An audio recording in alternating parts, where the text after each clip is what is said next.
Right, I'm about to unmute you now, boys. Alright. You know, don't say anything racist, Maskman. We know No what you're worries. like. I'll keep a filter on it, mate. It's actually reverse. This is just one big elaborate. And we are live and we are ready to go.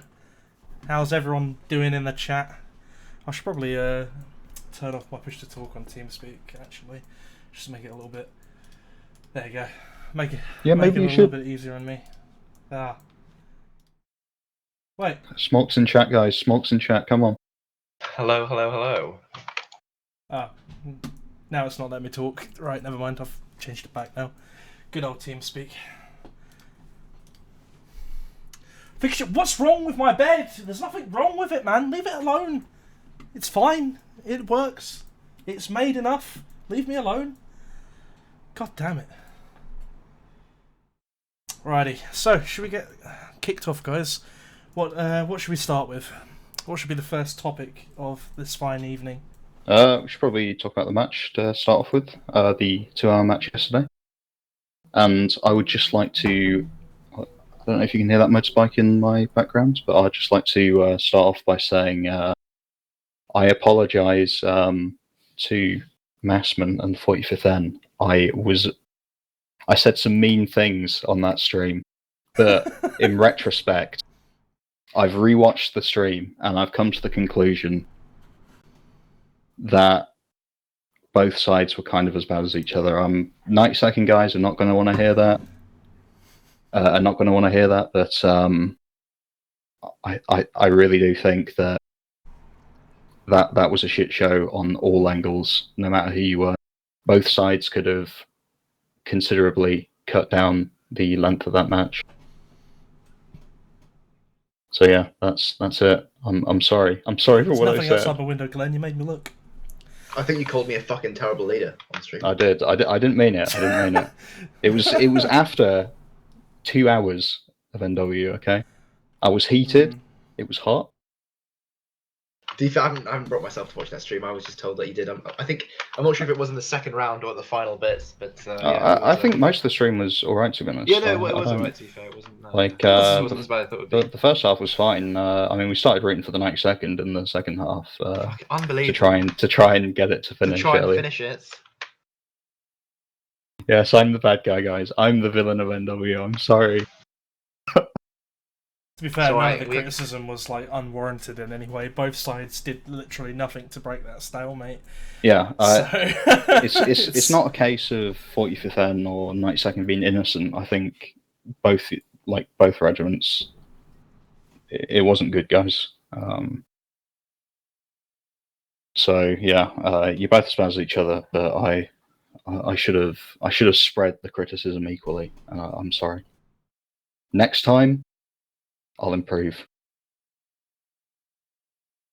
There you go. Anything you want to add in regards to the match yesterday, Maskman?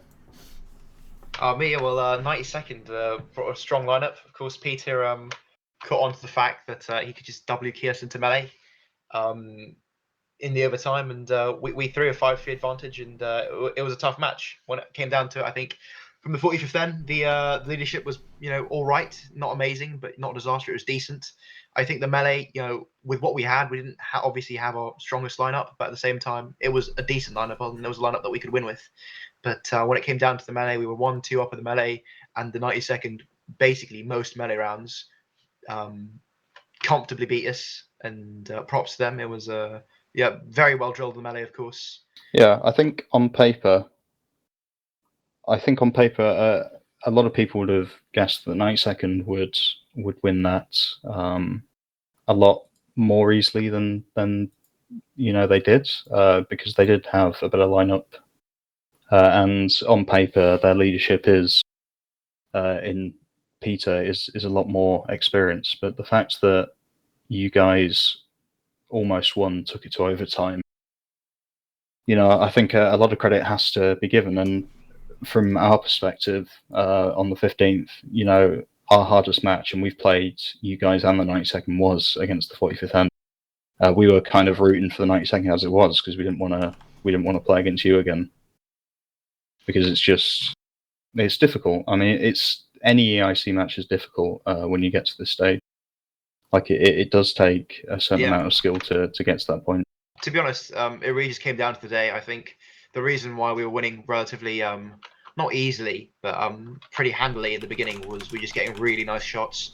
90-second were giving us some really nice angles, and in the second half of the match, what it came down to was us getting a few unlucky shots, quite a few unlucky shots actually, and the 90-second just stepping up with leadership and just not giving us the angles we wanted really.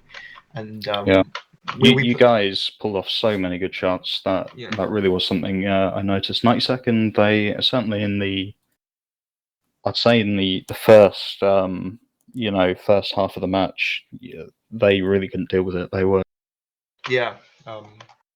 the chat has spoken. We were out reversing them quite a bit, to be fair, in the beginning, and it was for sure some nice shots. But no, you guys did play well for what it's worth. And honestly, I think if there is another 1v1 tournament in the next year, I think realistically you guys will be competing, because when you look at the 40th, even from 6 months ago, there has been a massive improvement.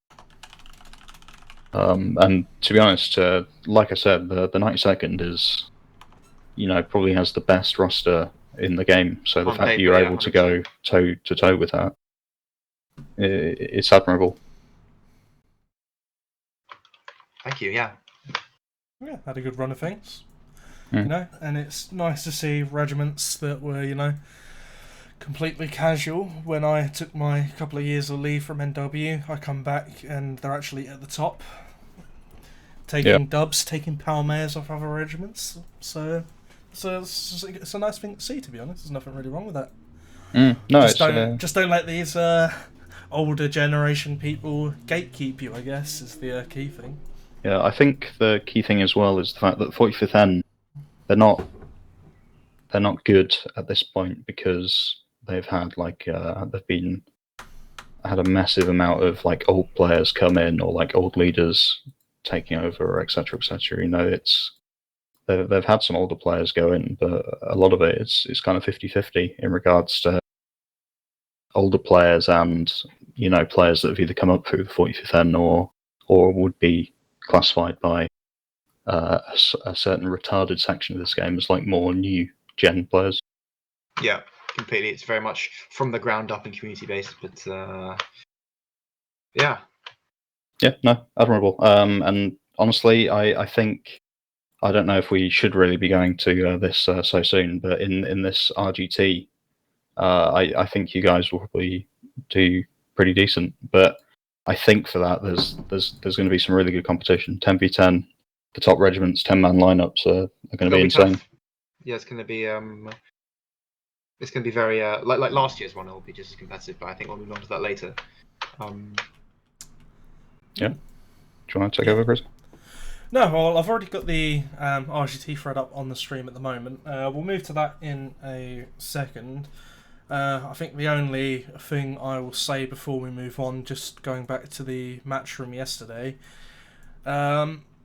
I don't know, as a tournament host, I am very disappointed. Not in the sense of how the match went or anything like that. Well, yes, it took 2 hours, and it shouldn't have taken 2 hours, but more because of the aftermath of what happened, the racist comments, the fucking insults and digging around at each other is just silly.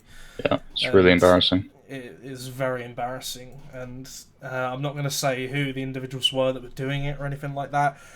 All I'm going to say is, fucking hell, some of the people that were doing it, you've been playing this game for so long, man. Why do you have to act like some 12-year-old children that just picked up the game yesterday on mummy's laptop or something like that, right? It's pathetic, honestly.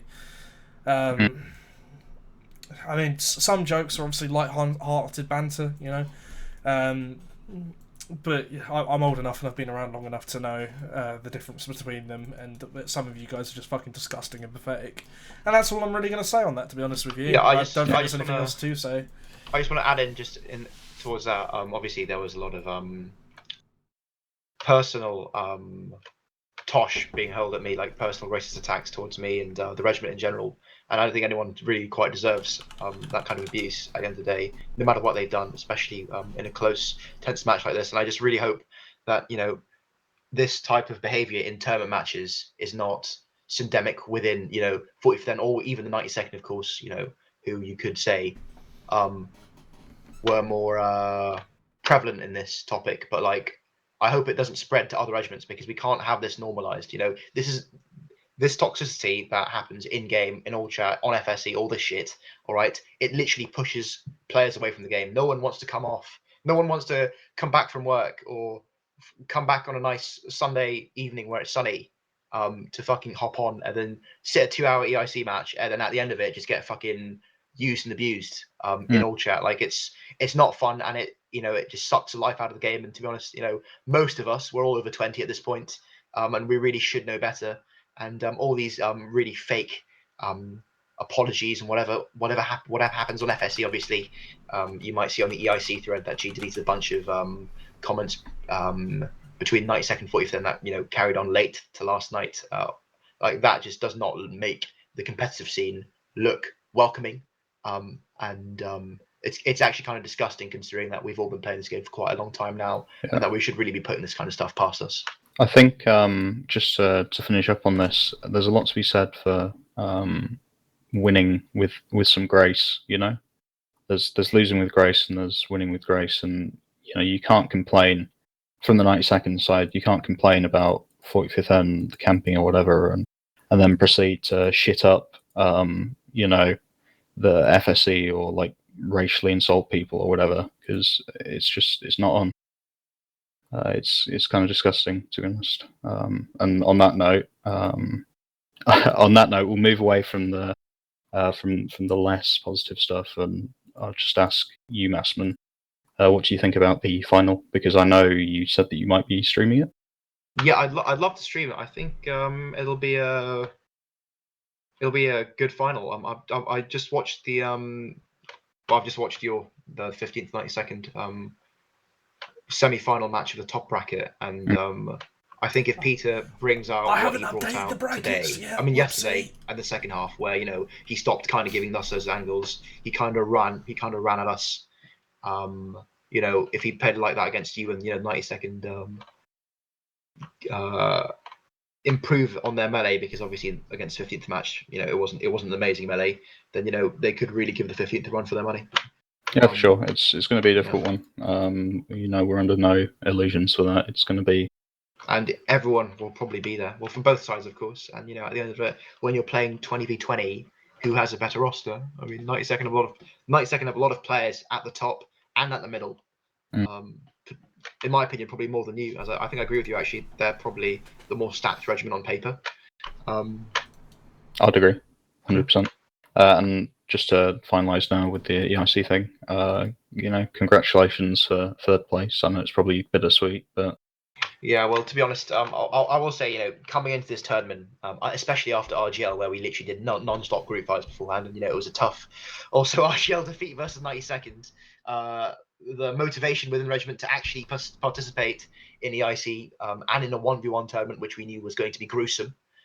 Especially because, you know, myself and Mitchell, this was our first, you know, real shot leading together. This was our first real shot in like Division A of, you know, of any 1v1 tournament, because we played in like GLBT Division B, but, you know, that's not amazing, completely different scene. But you know, beating 96Y and going on to 13E, I think we did much better than we thought we did. And at the end of the day, it does come down to the players we have in the infantry. All of them really just stepping up, and a lot of new gens and non-experienced 1v1 players, and it was a good effort all round, really. I'm relatively pleased.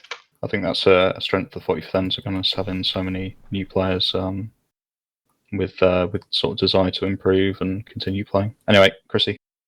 Time to move on, eh? Yep. Right, so should we move straight on to RGT then, as that's the next thing coming up? Yep, sure.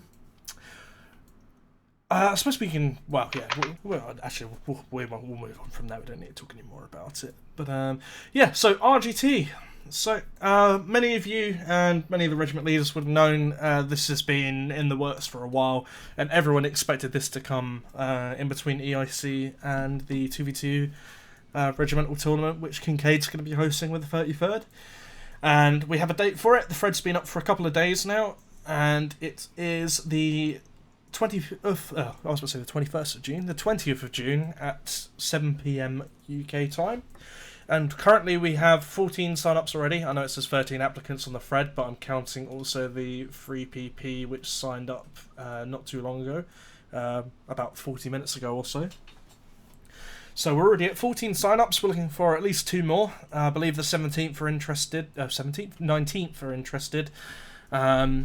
So we're probably just looking for maybe 1, maybe 2 more regiments. So it's quite nice to see RGT fill up pretty much instantly, like it always has, to be honest. It's one of those tournaments we only have once a year. So it's nice to see people are still interested in it, really. But I think when it comes down to it, there aren't really many, if any, 10v10 tournaments, are there? So yeah, I think it's going to be a good one, especially as I think there's a lot of regiments like 55th, for example, where they're good. They're good regiments, but maybe they're better if you restrict them to 10. So there's obviously the favourites, which I would say 15th, 92nd, 45th N, but it's not too much of a stretch to go beyond that to regiments like 55th and 71st, 96Y, especially the 71st. 13E. Yeah, 71st looking really strong for something like this, and the 10v10 very well drilled. Yeah, really good regiment. Just want to say, we're going to the 71st actually. Last year it was the 2LR participating in this, and they pulled off 4th place, only losing to the 14E at the time, in the bronze match, and it was a very close match. The 71st is a regiment looking strong after EIC, even though, despite their disappointing result in EIC for them, at least losing to 3PP like that, pretty criminal. But they're looking really strong for the 10v10. I'd put them like definitely top 5 probably. Yeah, it's a different kind of beast to RGLs and other stuff because number one, it's all in one day. Number two, it's 15-man roster. There's got to be you kind of need to decide what your top 10 is, and ultimately, I think generally leaders or whatever can name their top 5 maybe, and then after that, it starts getting a little bit more difficult. The differences between players kind of it's less and less relevant. definitely, Yeah, 13A as well. Stockholm. I should have listed them in the favourites. So my bad for that. Definitely. I think 13E is definitely going to be an interesting one because it's just going to come down to who they've got on the day, really. But they do have one of the strongest 10v10 rosters, probably bordering that of the 15th and the 92nd as well. So it'll be interesting. We'll just have to see. I'd probably say the 30D actually is definitely in the top 2 between 92nd and 30D. 92nd keep all the players after EIC. 30D, when you look at it, like Louis, Axiom, Higgin, Clash, Domi, Herishi, so many top players there, and they've got good depth in their 10-man roster. It's not like they are like stacked towards the top or stacked towards the bottom like the 45 is. But you could say if you look at R10, I think the 13E could do really well, and this could be a game changer for them. Yeah, for sure. Regiments like the 13E, they were recently formed. Maybe EIC was a little bit too soon for them. They didn't get enough practice for that, but a 10v10 regimental tournament is exactly what they would have been hoping for. Yeah, especially for RGL coming up in 5 months or whatever it is. Yeah, again, 71st, 13 relatively new regiments, and maybe didn't get the what's the word? Momentum. They didn't get the momentum they wanted for EIC. But definitely, if they get a placement, either regiments come RGL, come RGT, they'll definitely be huge for them. Really huge. Yeah, for sure. Definitely, most definitely indeed. I think Should we move on from... Oh, actually, before we move on, one thing I will say is... well, obviously last year there were a couple of problems with RGT running smoothly. The biggest one was obviously that the Tailworld servers were shitting the bed at the time, and then going on like 10 past 7, no one could get on any of the servers, right? So that was a big stumbling point for last year's season. Unfortunately, it would have went absolutely fine, but there were 2 regiments that weren't on the servers in time. One of them was the 92nd, because Veggie refuses to listen on TeamSpeak and went to the wrong server. But hey ho, it is what it is. So yeah, it's going to be the same thing as last year. All regiment leaders need to make sure they're on TeamSpeak half an hour before, so that you can get all of the information you need, which servers to go to, how the format's going to work for your regiment, and it is important that you're there, because every time someone's not there, they always get something wrong, which is why you need to be on the TeamSpeak. And that's why we won't do a Steam group chat either, just because it doesn't make sense, it's pointless. It's better for you to just be on TeamSpeak and get the info at the same time as everyone else. And that way you can ask questions and stuff like that as well. But other than that, yeah, pretty simple. There'll be 4 groups of 4 into, it'll be round robin groups into a single elimination knockout playoff. Now, one thing to keep in mind is there will be around 240 players, which is a lot for a group fighting tournament, right? 240 is a ridiculous amount for a group fighting tournament. So the 4 groups are split across 2 servers to help the matches go faster. Otherwise, it would be like 4 AM by the time the tournament's done. And even then, with 2 servers, we still don't finish the matches by about midnight a lot of the time. Sometimes they have gone up until like 1 AM, which is why nowadays we would usually say regiments are more than welcome to reschedule their matches for another day, but obviously there can't be any roster changes. If you have to switch it to another day, you have to stick with the same roster, and that's why you have 5 subs. Simple shit, really. I don't think there's really anything else to say on that. And I guess we'll move on to ECS. Well, I don't know why I've got the thread open. There's absolutely nothing on the thread except for 2 links.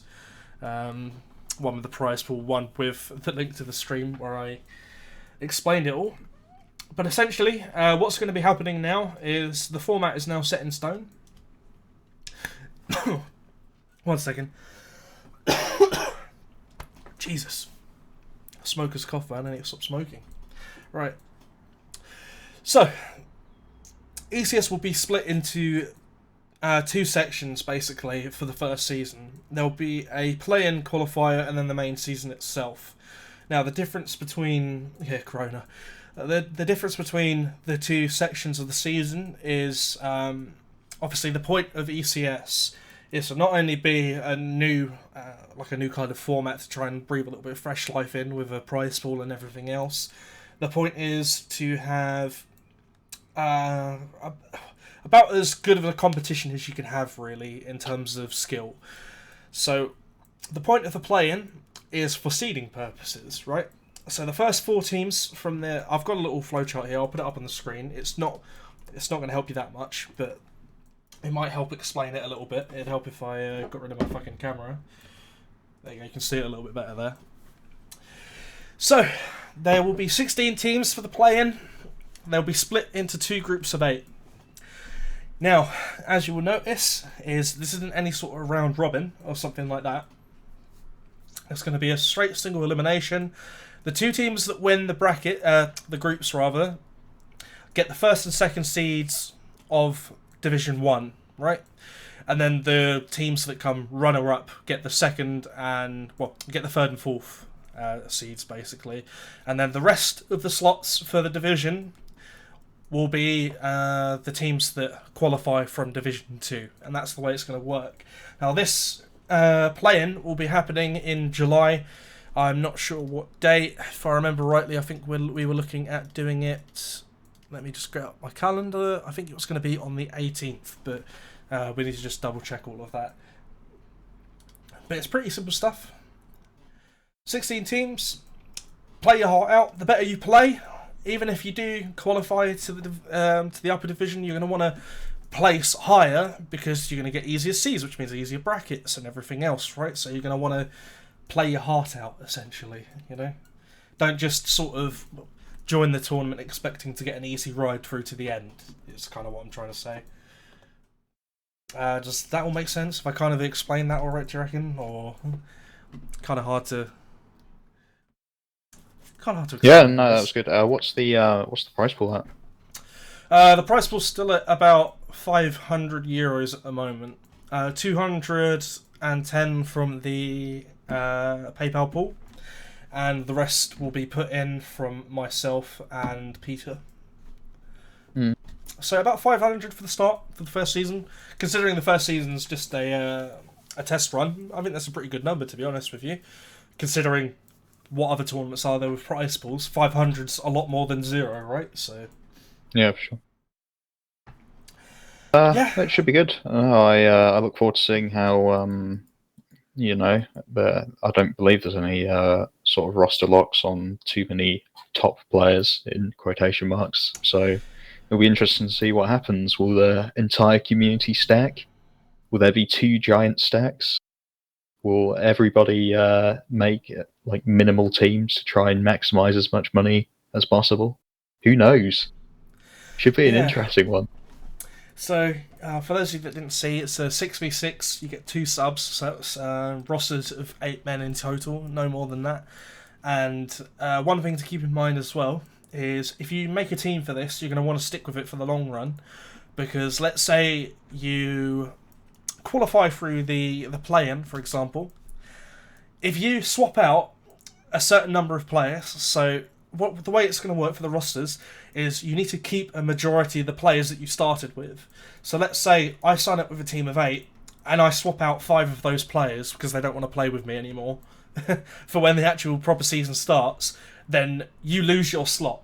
You lose your slot in the tournament. So you need to get a team and you need to stick with that team is the point, really.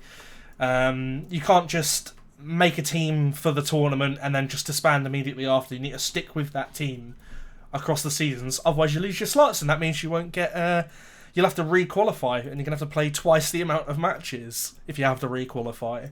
So because if you have to re-qualify, that means you go straight down to Division 2, and then you'll have to not only win Division 2, but you'll then have to win the relegation stage to get to Division 1.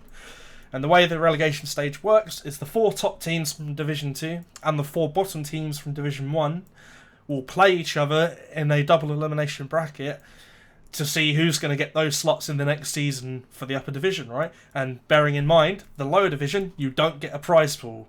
So if you don't stick with it and you don't keep your slots, then you don't get any prize pool. Or you're going to have to spend an extra 4 weeks trying to get to that prize pool, right? So there you go. And that's that, really. It's when is it again? It will be in July, probably the middle of July, like the 18th or something along those lines.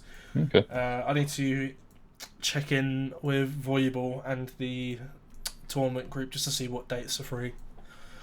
Yeah. I don't want to step on the toes of any other tournaments. And the way it will work as well is these won't be tournaments that run on a single day. You'll be expected to play 2 to 3 of those matches a week. None of this bullshit of playing 1 match a week and a tournament taking fucking 9 weeks to finish. You boys are big boys now. You can play 2 matches, maybe even 3 matches a week. As long as they're done in time, you can play 1 match 1 week and 5 matches another week. Doesn't fucking matter to me. Just as long as they're done in time. I'd like to step on your big hairy Ricker. You're a fucking weirdo. Yeah. Any questions from you, Maskman? No, it looks good. I'm glad that things are shaking up. I do know that regarding EGS, there's like a sort of points based where I'm not exactly sure how it works, but I think it's something along the lines of the longer you participate in a team, the more points your team genuinely gets, and that accumulates as a standing. And if you get obviously placements, you get more points. But every time a player leaves a team, they lose all their points. So there is that incentive of, you kind of have to stick to a team. Obviously, considering now the competitive scene is kind of a bit wacky with so many teams disbanding, so many teams reforming, coming back and forming. People don't really give a toss about the standings. But it's nice to see that in this format, there is much more of an incentive to stick with your team, as opposed to just stacking for one tournament. If it's not working, then kicking a few players and stacking for the next one. Hopefully, this will add more longevity towards teams. And whatever you Yes. think about the NW community, when it comes down to it, teams disbanding, reforming, renaming, merging, that's all bad for the community, especially at the top. At least last year, when Jedi's and Kaz's around, those were the two staples. And then there was movement around that. Not movement the player, but in terms of like the players around Jedi's and Say I Kaz. But fucking hope now, not. yeah, but now at the moment, it seems like a couple of weeks ago we saw the top 4 teams on the verge of disbanding, and then now I don't even know what's going on. Pussy back, 7-6 is fully going. 7, I'm not even sure what's going on there. Potentially Jedi's coming back. That's what I'm hearing. I don't know. It's interesting. We'll see what happens.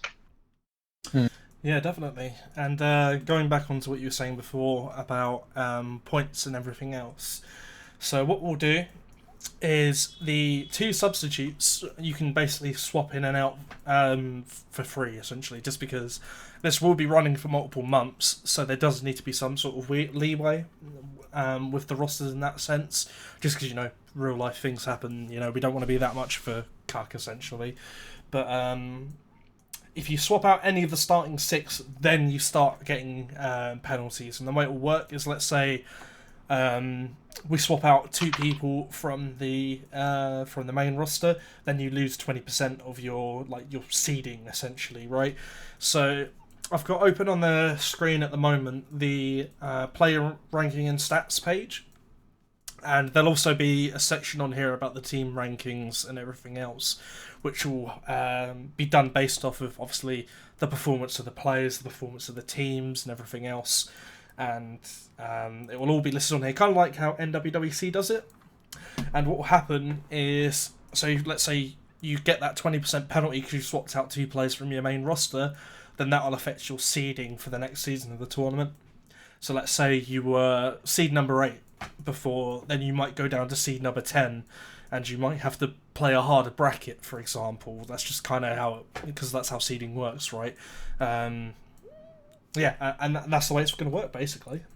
I think just not necessarily like it involves the tournament, but I think the fact that recently how a lot of tournaments and a lot of tournament hosters have tried to sort of switch things up, adapt, change it up, is a good thing, because I'm going to be honest, a few years ago, a lot of you will remember the days of the Mighty Pain and Marksial tournaments, and I've got to say, never has this game been more shit tournament-wise than the weekly, basically, tournaments led by those 2. And others, by the way. It wasn't just restricted, but they were poor, they were numerous.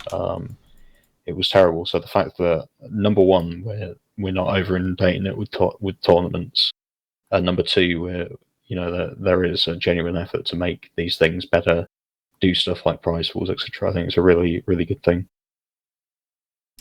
Definitely, I agree. There had to be something. There had to be some sort of shake-up going on.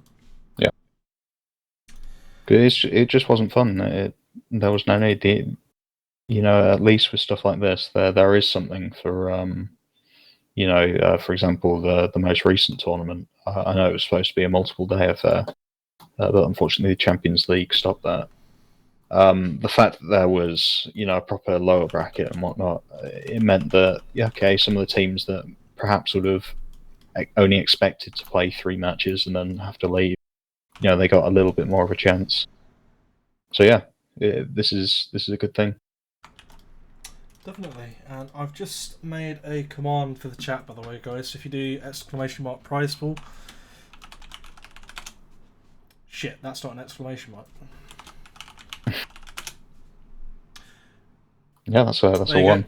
So you get the PayPal prize pool link there, which will take you to the PayPal page. You can contribute if you want. You can see the amount that some people have contributed before. It is anonymous, although it's not anonymous when someone like Baboy puts Baboy #1 donator in there. It kind of defeats the point of it being anonymous, you fucking idiot. But, oh well, it's whatever. It's nice for people to see who's contributing. Yeah, I mean, if So, someone wants to make their contribution known, then why not? It's yeah, a good nothing thing. wrong with that. Nothing wrong with that. But yeah, I mean that's basically that for that, isn't it? Yeah, there's not really much else to say on that topic, to be honest with you. What was our? Did we have another topic, or were we just gonna ask Maskman about the 45th and whatnot? Yeah, I think I'll let you lead with this bit, G. Yeah. So. Yeah, but sorry. Carry on. My bad. No, all you, mate. All you. I was just going to say, maybe for the past, the next 15 minutes or whatever it is of the stream, I thought maybe considering, especially that the 45th M came third in the most recent tournament, I thought maybe we could ask Massman a little bit of how, certainly in the past year, the 45th M has developed, because I mean, realistically, if you go a year and a half ago, the 45th M was, for the most part, mainly casual regiment. Could you maybe tell us about how it's sort of developed into?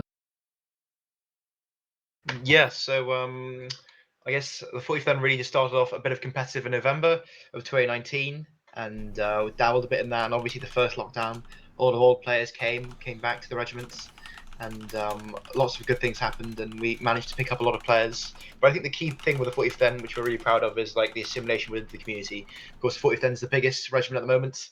I think we put in the most players, and sitting about 80 plus if we have all the companies there, which is really good. And competitively, it's been rough. It's been rough and tough. Obviously, RGL still stings. When we lost against 92nd 15-11, I think there we were the favourites, and then this time around as well. When we were that close, being 5-3 up, losing 92nd again, coming third. But ultimately, you have to. At the end of the day, you have to come and think about Rome wasn't built in a day, and that regiments aren't gonna magically form. Rome Players aren't gonna stacky players aren't gonna come to your regiment and stay for ages, and regiments aren't gonna form and win straight away, or even come second straight away, and that you've really just got to keep building and grinding, and at some points you just have to stop counting and start grinding it out. Obviously, last three tournaments, the 40th then has done respectively coming third in NWBC, then third in RGL, now third in the IC, and we'll see RGT. That's around the corner then in like 20 days, in basically 3 weeks. But it's been tough. But I think the key is, and I think it should goes well with like a bit of advice from what I've learned. Obviously being like major of the 45th, I'm very much on and involved when it comes to competitive stuff. To regiments like the 55th and like 71st, I think just keep on going, and as long as you have a community backing you, and the leadership doesn't do anything too crazy, you will genuinely just get there in the end. You will just keep on building the player base you have. Players will improve in your call. New players who are very good, old players, they will come and they will be assimilated in. Yeah. And as long as these type of regiments, like even 92nd, 45th, staples. I mean, you look at the scene, in 2019, when I just came back to the scene, Dan the Man's Regiment, the 17th, just died, and it was 15th, 92nd, 2LR was just forming in number 13, and I think Coco and Zenon Regiment, that was a top 10 regiment, the number 91, I remember, because that was a dark period for NW, late 2019, where it was just no regiments whatsoever, and everything was a bit about the place. Would you say that so as you moved more into competitive, would you say that the fact that a lot of the sort of top end of NW is occupied by older regiments with more experienced leaders and whatnot, what experience did you have with that, and how much more difficult did that make it, both as 40th as like a prospect for people to join it, and on a personal level? Those are blankets. Well, obviously coming up, I've now been chatting with you, Peter, Tada, all these old, well-respected community members, and it's actually been interesting. Maybe not per se old regiments, because the 15th really is the oldest at the minute. Because the 92nd and us, we started competitive around about the same time. 92nd being a couple of months earlier, but it's been all right. Working with regiment leaders, everyone seems to be generally friendly, and obviously when I was CR, I did a bit of work there, working with regimental leaders, and yeah, it was all right, I guess. Okay. I mean, do you think you've got to the point where the next RGL or whatever tournament, do you think you've got to the point where you will realistically start getting to the point where you think you should be challenging for the top spot? Well, Yeah. I think longevity within a regiment is really, really important, and being a staple. So obviously last year, even though the 40th then was, kind of getting there and we were kind of big, we haven't really got a placement in anything. We had a good roster, but we had nothing else really going for us. But like now, we've got a bit of longevity. We're more of a staple. 92nd, 40th then at the end of the 40th then at the end of the day, we are staple regiments. We are big regiments, the two biggest regiments. And we are both in the top three at the minute. So I think in the future, it's really only upwards from here, because obviously we had a tough time post RGL. I think when I took over the grants, we lost about 17 or 18 people. So you could maybe my leadership hasn't been totally perfect, but people will always come and people will always go and come back. And as long as the core, that's what I learned recently actually, as long as the core keeps on improving, the new gens, you could call them in my regiment, players who've moved up from the center company, players who've come out, who aren't come out from other regiments to come into us, who aren't really that totally experienced, as long as they keep on improving and stay involved, you could say, and the interest is there and there is competition, as there always will be. The only way is upwards. And EIC for us, as I said before, was a really tough, grueling learning experience for us. And it's only upwards. As I said, the sky's the limit, really. Would you? I mean, from my experience, it seems to me that 40th is. I don't know if you'd agree, Chrissy, but 40th seems like it's kind of like an old regiment in the sense that it's very much community based. That people will sit around in TeamSpeak playing games. There's kind of a lot of community cohesion. Where older regiments, let's say, like the 15th, it's older players, and a lot of people don't really have the time for that anymore. I mean, it more speaks to the amount of newer players, I'd say, that you have, but I just think that's it's quite an observation. That 40th is very much community based. I mean, what would you say about that? Is it community first or? Yeah, I think I'm just trying to think of the right word. But when you make a new regiment, for example, there's always going to be that grace period. I forget what the word is for it. Where everything's great. Right honeymoon period. Honeymoon period. That's the right word. Thank you. There's always going to be that honeymoon period, especially, and it may not even just be with new regiments, maybe with old regiments, but they have a new influx of players, for example, where they're going to be very active on the TeamSpeak. They might have better performances in game and everything else, but you'll find that does sort of tend to teeter out after a while. It does tend to level out, and maybe people don't have as much time after maybe a year or two of doing that. I think every regiment goes through that. 18E went through it, 15th went through it, 92nd I'm sure has gone through it as well. Many regiments will go through that. But yeah, I think the community-based regiments will last longer, but when it comes down to it, I don't know if they will be competitive for longer. I think a lot of the time they don't coincide with each other. You tend to find that they'll be competitive for a long period of time, maybe a year or two, maybe even 3 years, for example. But then they will just level out because people get bored. The players swap out. Those players that were winning you all those tournaments, they might not have time anymore and things like that. So that core roster of players may not be the same after a couple of years, and so it does tend to just even out.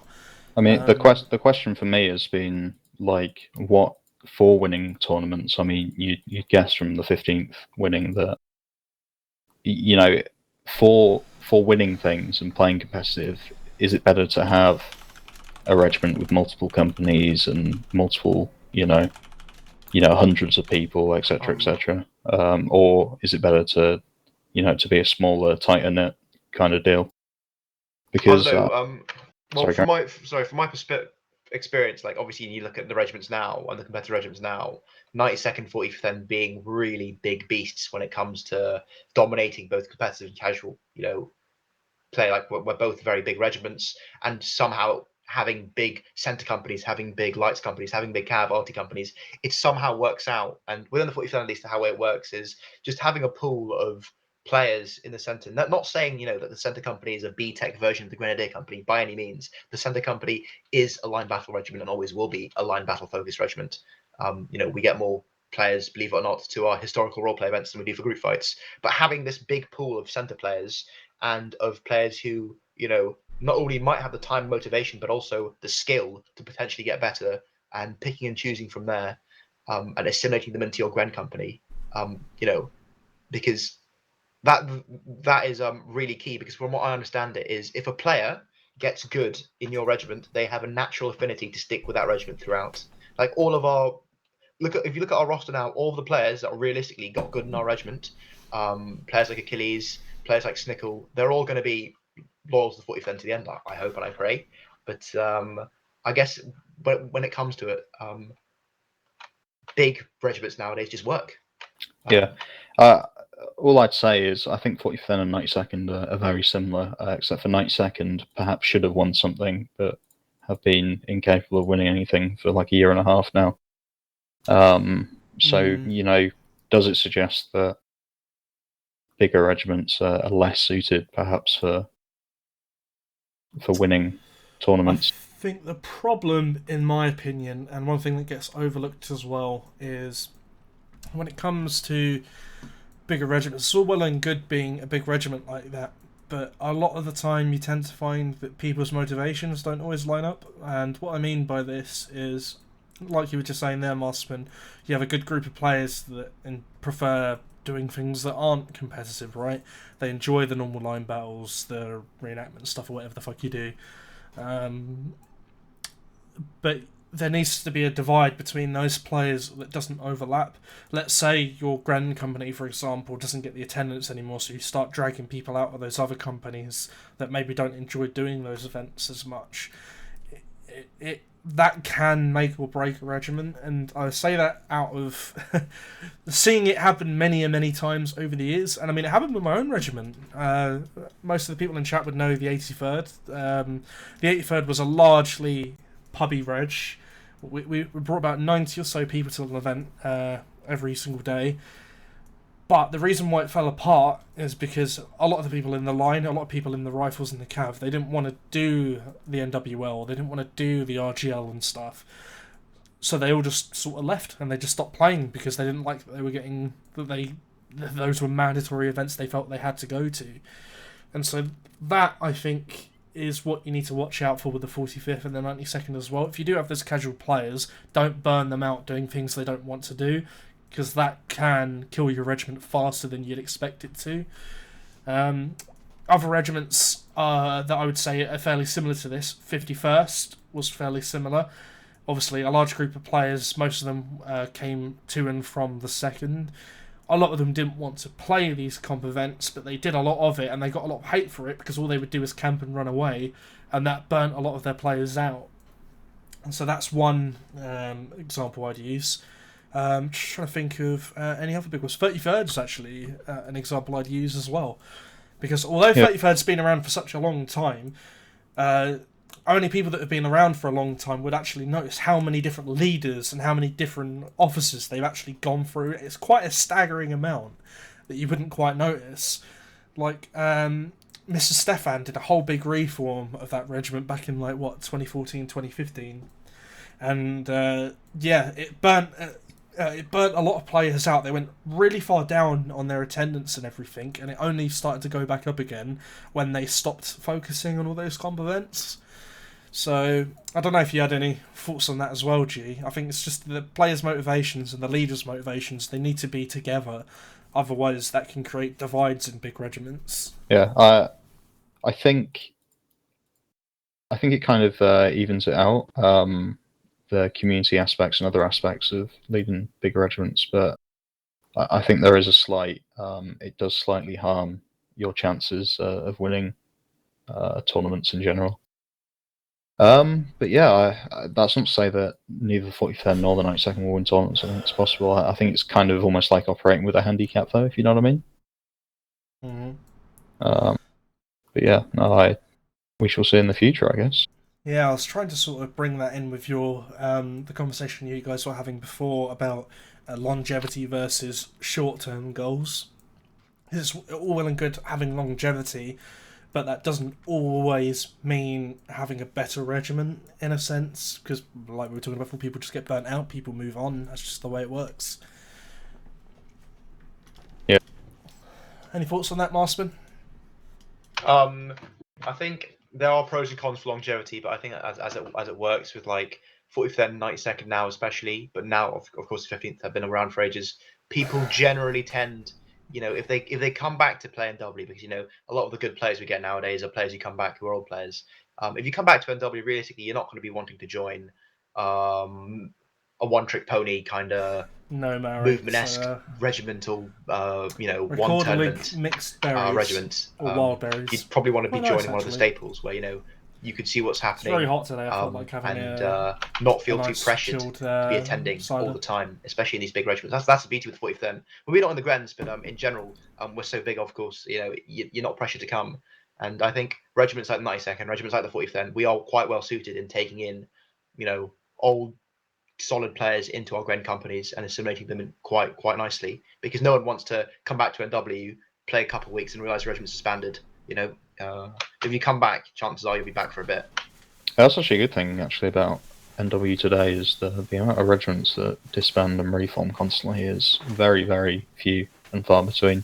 Yeah, it means that not to bring up anything that I shouldn't be, but the beef between 45th and 92nd, that probably wouldn't have been possible a few years back, because one of those two regiments would have fucking disbanded by now.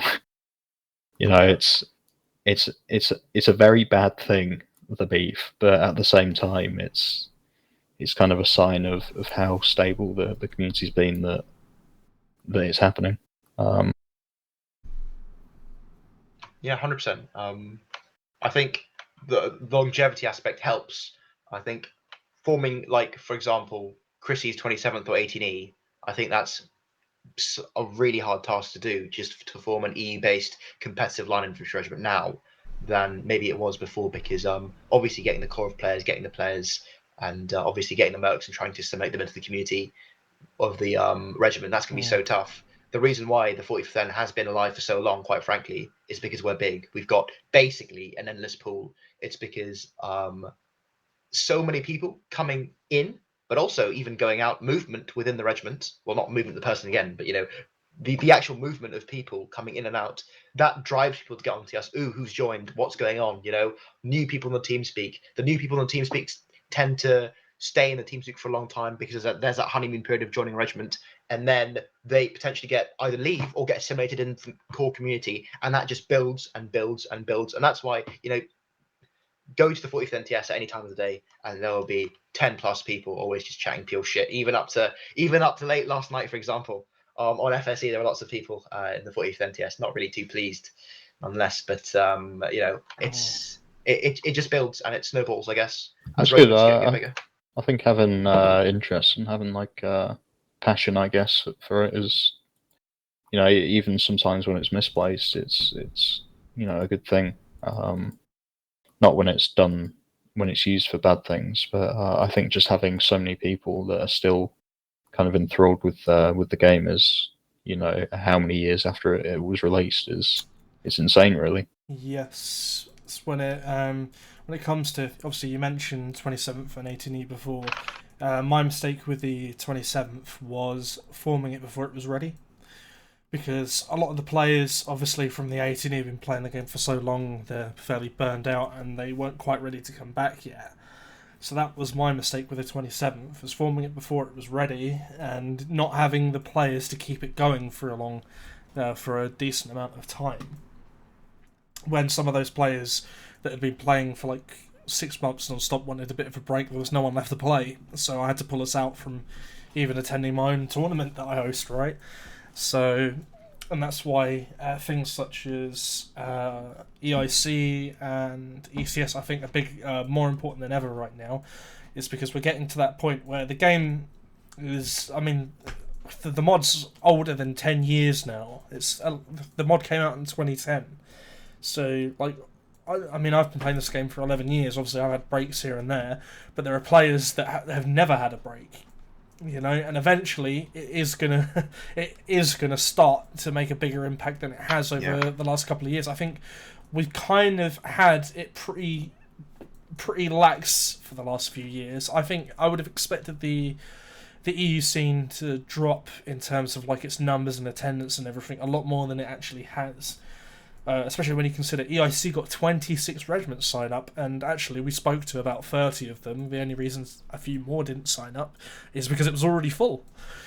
So, and I think that kind of shows that there is still interest here, but we need to actually do something to keep those people interested, otherwise it won't last any longer than it has. We're not going to get another 10 years out of this, but we need to try and at least get another 5, basically. We need to try and drag it for as long as we can. Yeah. And obviously, you'll have some people on meme in chat and whatnot and say, just let NW die or something like that. But in reality, it's brought so many people together. I mean, I moved into a flat with someone I met through NW fucking over 10 years ago, right? So, Boyfriend and boyfriend. Incredible. Yeah, exactly, yes. I'm sure his missus, who he's sitting in his room with, wouldn't like to do that. Yeah. Make the excuses. Yeah, I'll She make doesn't the exist. excuse. Yeah. Hannah definitely doesn't exist. Don't hurt me, Hannah. Right. Nah, but yeah, I think what everyone wants more than anything is just to see it keep going, right? We've made so many great communities of friends and everything. 18E, 92nd, 45th, all these regiments of such a large group of players, pool of friends and everything else. Like, people meet up in real life and whatnot. We just want to keep that going. Yeah. It's can only be a positive thing, and the longer it goes on, the better. Really, we all enjoy it. You know, some people have the time to play it a lot more than others, and I don't think there's anything you can hold against those people. There's these younger guys coming in, and they're getting good, and there's older players essentially being, taken down from their pedestal. I think that's an important part of NW. It's brilliant to see, and even so, like to bring back the 40th end into it, I think that's a prime example of a newer regiment and a newer leader. Which, even if you don't like them from the 92nd side, you can't ever argue that it's a bad thing. This is new blood basically, and this is new competition. Yeah, 40th fucking budget. That's what we learnt. Fucking budget. Even though we are the richest regiment, big up. Feel free to donate. Get involved. Yeah. I don't think you're in competition with anyone for that though. There's I don't think I've ever seen another regiment flex their PayPal. Well, 91st tried. It didn't really end well for them though, did it? And ended with the death of the largest competitive regiment in NW. That did. Yeah, maybe that's how the 40th will die. Who knows? Just one PayPal receipt for a copy of Microsoft Office brought down the 91st. Criminal. Good old days. Oh, I remember it just like it was yesterday. Anyways, any other topics we want to go over before we end the stream? I think we said something about the 2v2 tournament briefly that we have. That's a good point. So, brief. I think that's next month. Is he planning to do that? Yeah, so it's gonna be end of next month, I think, or next month. Not straight away. Yeah, it's not. After RGT. It's the 31st day, so I think it's July. Is he planning to start that? Yeah. So, basically, for all the regiments, we're gonna have basically all of June off, except for obviously RGT, but that's being run in the place of your normal Sunday event, right? It's just a one-day thing. And then in July will be the Regimental 2v2 tournament, hosted by Kincaid and the 33rd. He doesn't have a thread for that just yet, but for those of you that didn't see the first season that happened of that, it's basically just you team up with another regiment and you play it like it's a normal 1v1 tournament, more or less the same rules, except there's just two of you.